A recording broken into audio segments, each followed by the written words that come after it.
ಸರ್ಕಾರಿ ಆಸ್ಪತ್ರೆಯನ್ನು ನಿರ್ಲಕ್ಷಿಸಿದ ಟಿಎಚ್ಒನಿಗೆ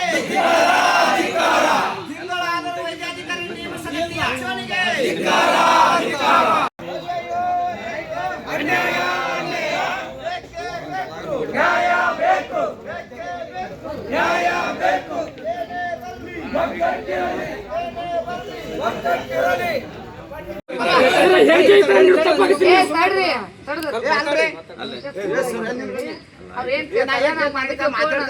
ಉತ್ತರ ಕೊಡ್ತಿದ್ರ ಕೊಡು. ನೀವ್ ಗೊತ್ತಿಲ್ಲ ಅಂದ್ರೆ ನೀ ಯಾರನ್ನು ನಮಗ್ ಗೊತ್ತಿಲ್ಲ. ಮತ್ತೆ ಅವ್ರು ಯಾರು ಗೊತ್ತಿಲ್ಲ ಅಂತ ಹೇಳಿ ನಾನು ಫೋನ್ ಹಚ್ಚಿನ್ರಿ. ಮತ್ತೆ ಯಾರು ಬೇರೆ ನಾನು ನಾಗೇಶ್ ಗಂಜಾಳ ಅಂತ ಮಾತಾಡೋದು. ಸುಳಿಬೆ ಡಾಕ್ಟರ್ ಇಲ್ಲ ಅದಕ್ಕ ನಿಮಿಷ ರೀ ಏನ್ ಹಾಕಿರಿ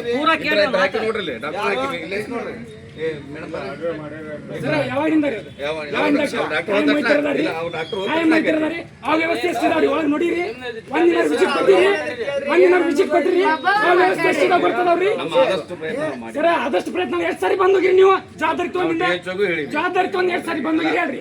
ಎಷ್ಟು ಸಾರಿ ಬಂದೋಗಿರಿ ನೋಡ್ರಿ ಮತ್ತೆ ಫೋನ್ ಮಾಡಿದ್ರೆ ಸರಿ ಮತ್ತೆ ಬಂದು ಈಗ ನಿಮ್ಮ ಮೇಡಮ್ ಹೋಗಿ 15 ದಿವಸ ಆಯ್ತು. 15 ದಿವಸ ಆದ್ಮೇಲೆ ನಾವು ಡಾಕ್ಟರ್ ಹಾಕಿವಿ.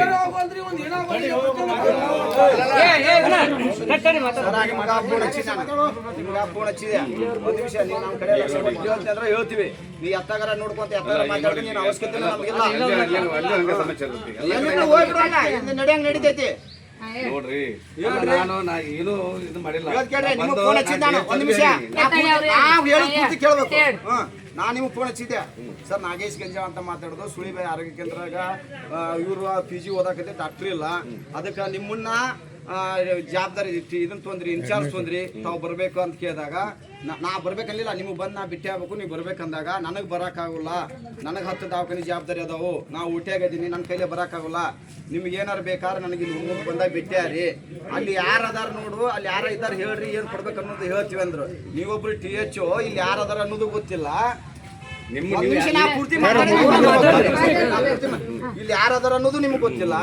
ಇಲ್ಲಿ ಏನು ಇಲ್ಲಿ ಔಷಧಿ ಪದ್ಧತಿ ಸಿಗವು ಸರ್ ಅಂದ್ರೆ ಅಲ್ಲಿ ಯಾರದಾರ ಹೇಳ್ರಿ, ಅವ್ರ ಹೆಸರು ಹೇಳ್ರಿ, ನಾ ಬಡಿಸ್ತೀನಿ. ನೀವು ಇಲ್ಲಿ ಬಂದು ಬಿಟ್ಟಾರಿ ನನಗೆ ಬರೋಕ್ಕಾಗಲ್ಲ ಅಂತಂದ್ರಿ. ನಮಗೆ ಬರೋಕ್ಕಾಗಲ್ಲ ಅಂದ್ರೆ ಆಯ್ತಾ ಸರ ಆಯ್ತಾ ಸರ ಆಗ ನಾವು ಸಂಪರ್ಕ ಮಾಡ್ತಾ ಇದೀವಿ. ನೀವು ಬರೋಕ್ಕಾಗಿಲ್ಲ. ನಾವು 1ನೇ ತಾರೀಕಿಗೆ ಮೇಡಮ್ ಅವ್ರ ಸಂಪರ್ಕ ಮಾಡಿದಾಗ ಆಯ್ತಾನ ನೀವು ತಹಸೀಲ್ದಾರ್ ಪರ್ಮಿಷನ್ ತಹಸೀಲ್ದಾರ್ ಪರ್ಮಿಷನ್ ತೊಗೊಂಡಾಗ ನಿಮ್ ಗಮನಕ್ಕೆ ಹೇಳಿದ್ರು. ನಾವು 1ನೇ ತಾರೀಕಿಗೆ ತೊಗೊಂಡ್ವಿ. 10 ದಿನ ಆದ್ರೂ ನೀವು ಬಂದಿಲ್ಲ. ನೀವು ಈ ದವಾಖಾನೆ ವ್ಯವಸ್ಥೆ ಸುಧಾರಿಸ್ಬೇಕಂದ್ರ 10 ದಿನ ನಿಮ್ ಗಮನಕ್ಕೆ ಬಂದು ನಾವು ಧರಣಿ ಮಾಡೋದು 10ನೇ ತಾರೀಕಿಗೆ. ನೀವು ಸರಿಯಾಗಿ ನಾವು ಸ್ಪಂದನೆ ಮಾಡ್ಲಿಕ್ಕೆ DHO ಸಂಪರ್ಕ ಮಾಡಿದ್ವಿ. ಅವ್ರು ನಾವು ಸರಿಯಾಗಿ ಸ್ಪಂದನೆ ಮಾಡೋಲ್ಲ ಸರ ನೀವ ಬರ್ರಿ ಅಂತ ಅಂದಿದ್ದಕ್ಕ ಇಲ್ಲ ನಾನು ಬೆಂಗಳೂರಾಗ ಇದೀನಿ. ಕಾದಾರ ಅವ್ರ ಮೀಟಿಂಗ್ ಕರೆದಾರ 10ನೇ ತಾರೀಕು ಬರಕ್ ಬರಲ್ಲ 12ಕ್ಕೆ ಬರ್ತೀನಿ ಬೇಕಾದ್ರೆ ಅವತ್ತು ಇಟ್ಕೋರಿ ಅಂತಂದ್ರು. ಅದಕ್ಕೆ ನೀವು ಸಂಪರ್ಕ ಮಾಡ್ಲಾರ ನೀವು ಸರಿಯಾಗಿ ಸಂಪರ್ಕ ಮಾಡ್ಲಿ. ನೀವೇನಾರು ನಮ್ಮ ದವಾಖಾನೆ ವ್ಯವಸ್ಥೆ ಸುಧಾರಿಸ್ಬೇಕಿತ್ತಂದ್ರ 1ನೇ ತಾರೀಕು ಹೇಳ್ದಾಗ 3 4ನೇ ತಾರೀಕಿಗೆ ಬಂದು ನಮ್ಗೆ ಕರ್ಸ್ಕೊಂಡು ಮಾತಾಡಿದ್ರೆ ಏನೋ ಬಗೆಹರಿಸಿದ್ರೆ ಆಗಿತ್ತು. ನೀವೇನು ಮಾಡಿದ್ರಿ ಉಡಾಪಿ ಯಾರೇನು ಮಾಡ್ಕೊಂತ ನಮ್ನೇನು ಕೇಳಾರ ಅದ್ರ ಅನ್ನಿಸಲಾಗ ನಾವು 10ನೇ ತಾರೀಕಿಗೆ ನೀವು ನೆಮ್ಸಿರಿ. 10ನೇ ತಾರೀಕಿಗೆ ನೀವು ಬಂದ್ರಿ. ನಾವು ಬರೋದಿಲ್ಲ. ನೀವು ಸರಿಯಾಗಿ ಸ್ಪಂದನೆ ಮಾಡಲ್ಲ ನೀವು ಬರಲ್ಲ ಅಂತ ಹೇಳಿ ನೀವು ಬಂದಾಗ ಅದಕ್ಕೆ ನಮ್ಮ ದವಾಖಾನೆಯ ಸಮಸ್ಯೆಯನ್ನು ನಿಮ್ಮ ಕೈಲೇ ಬಗೆಹರಿಸೋಕ್ಕಾಗಲ್ಲ. ದಯವಿಟ್ಟು DHO ಬಂದ್ರೆ ಅದನ್ನ ಬಗೆಹರಿಸತ್ತ ನೀವು ಇರ್ರಿ. ನಿಮಗೂ ಗೌರವ ಕೊಡ್ಬೇಕಾಗೈತಿ. ನೀವು ಇರ್ರಿ. DHO ಬರಲಿ ಒಟ್ಟಿಗೆ ಸೇರಿಸಿ 70 ವರ್ಷಗಳ ಹಿಂದಿನ ಆಸ್ಪತ್ರೆ ಇದು. ಹುನಗುಂದ ತಾಲೂಕಿನಲ್ಲಿ ಪ್ರಥಮ ಪ್ರಾಥಮಿಕ ಆರೋಗ್ಯ ಕೇಂದ್ರ ಹುನಗುಂದ ಬಿಟ್ರ 2ನೇ ಆರೋಗ್ಯ ಕೇಂದ್ರ. 20,000 ಜನಸಂಖ್ಯೆ ಹೊಂದಿದ್ದ ಒಂದು ದೊಡ್ಡ ಆರೋಗ್ಯ ಕೇಂದ್ರದಲ್ಲಿ 5-6 ವರ್ಷಗಳಿಂದ ಮೊದಲು ಹೆಂಗಿತ್ತಂದ್ರ ಇಲ್ಲಿ OT ಹಾಕಿದ್ದು, ಆಪರೇಷನ್ ಹಾಕಿದ್ದು, ಹೆರಿಗೆ ಹಾಕಿದ್ದು, ಎಲ್ಲ ಹಾಕಿದ್ದು. ಒಂದೂ ಕಳಿಸ್ತಿದ್ದಿಲ್ಲ. ಗೊರ್ಜಾಳು, ತಳಿಕೇರಿ, ಕುನ್ಮೆಂಚಿ, ಕೆಲೂರು, ಐವಳ್ಳಿ, ಕಮುತಿ ಎಲ್ಲರೂ ಇಲ್ಲಿ ಬರ್ತಿದ್ರು. ಇವತ್ತಿ ಮೆಟ್ಟಿಗೆ ಹೆಂಗಾಗೈತೆ ಅಂದ್ರ ಈಗ ಬಂದ್ರೆ ಅಂದ್ರೆ ಏನು ಸಿಗುದಿಲ್ಲ. ಇಲ್ಲಿ ಅದರ ಪುಣ್ಯಾತ್ಮರು ಇವ್ರು ಯಾರ್ಯಾರು ಡಾಕ್ಟರ್ ನರ್ಸ್ಗಳು ಅದಾರ. ಇವ್ರು ಹಾಕಾರ ಮಂದಿ ನರ್ಸ್ಗಳದ ಇಲ್ಲಿ ಇವ್ರು ಯಾರು ನರ್ಸ್ಕೊಂಡಿಲ್ಲ. ಯಾರು ಬಂದ್ರೂ ಗೊತ್ತಾವಲ್ಲ. ಅವ್ರ ವ್ಯವಸ್ಥೆ ಹೆಂಗೆ ಗೊತ್ತನ್ರಿ. 8 ಗಂಟೆಯಿಂದ 2 ಗಂಟೆ ಇರ್ತಾವೆ. 2 ಗಂಟೆಯಿಂದ 6 ಗಂಟೆ ಅಂತ. 6 ಗಂಟೆಯಿಂದ ಮುಂಜಾನೆ 8 ಗಂಟೆ ಇರ್ತಾವೆ. ಒಬ್ಬಕ್ಕೆ ರಿಲೀವ್ ಆದಾಗ 8ಕ್ಕೆ ಇರ್ತಾಳೆ, 8ಕ್ಕೆ ಹೋಗ್ಬಿಡ್ತಾಳೆ. ಒಬ್ಬಕ್ಕೆ 10ವರೆಗೆ ಬರ್ತಾಳೆ. ಅದು ವ್ಯವಸ್ಥೆ ಹೆಂಗೈತಿ ಹೇಳ್ಬೇಕು ನೀವು.